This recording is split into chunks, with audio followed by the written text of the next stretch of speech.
Good evening, viewers. Welcome to tonight's regional news. We begin with news from Cuba. Cuba will begin vaccinating adolescents against COVID-19 this week and younger children from mid-September as part of a drive to immunize more than 90% of the population by December. All children ages 2 through 18 will receive at least 2 doses of the Cuban-developed Soberana 2 vaccine beginning September 3. Trials of the vaccine in minors found it to be safe and that it showed a stronger immune response than in adults. Over the past week, Cuba averaged between 6,500 and 7,000 cases per day, and 70 to 80 deaths went down significantly, but it's still one of the highest rates in the world in terms of cases per 100,000 inhabitants. Vaccination of the adult population, primarily using another locally developed shot, Abdala, will be stepped up with the goal of ensuring all eligible adults have at least begun the 3-shot treatment by the end of the month. We now turn our attention to Antigua and Barbuda. The official identification cards for vaccinated Antiguan and Barbuda residents are expected to be in circulation next week.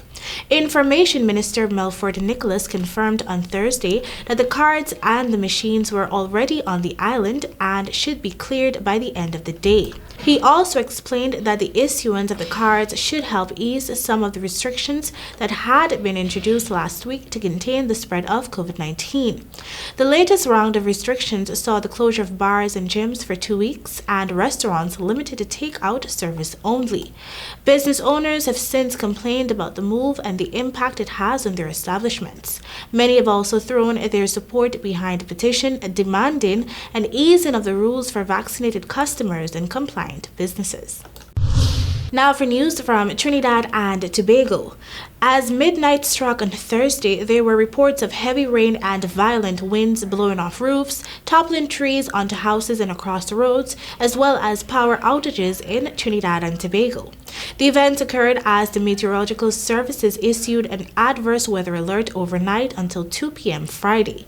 Power outages occurred in Cova and Point 14, and a power line was pulled down in Maturita.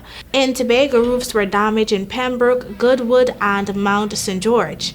In its advisory, the Met Office forecast thunderstorms and winds in excess of 55 kilometers per hour.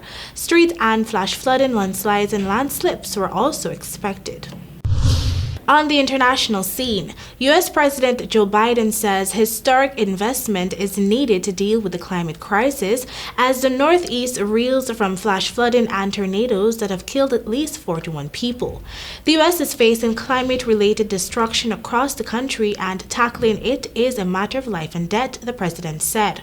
New York City and New Jersey saw unprecedented levels of rainfall. Some residents became trapped in flooded basements and cars.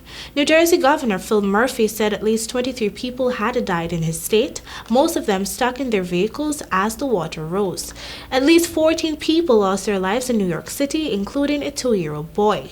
11 of them drowned while trapped in their flooded basements, officials said. 3 people died near Philadelphia, Pennsylvania, while 1 person was killed in Connecticut.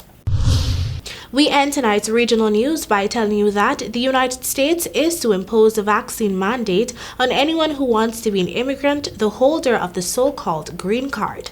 From next month, the U.S. Centers for Disease Control and Prevention, CDC, will require all age-appropriate applicants for U.S. immigrant visa worldwide to be fully vaccinated against COVID-19 for immigrant visa consideration.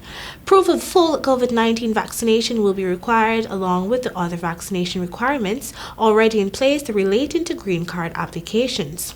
The new CDC policy will affect 2 categories of applicants: a foreign national making an application to adjust status, or a foreign national applying for an immigrant visa. And that is all for your regional news. Thank you for joining. Good night.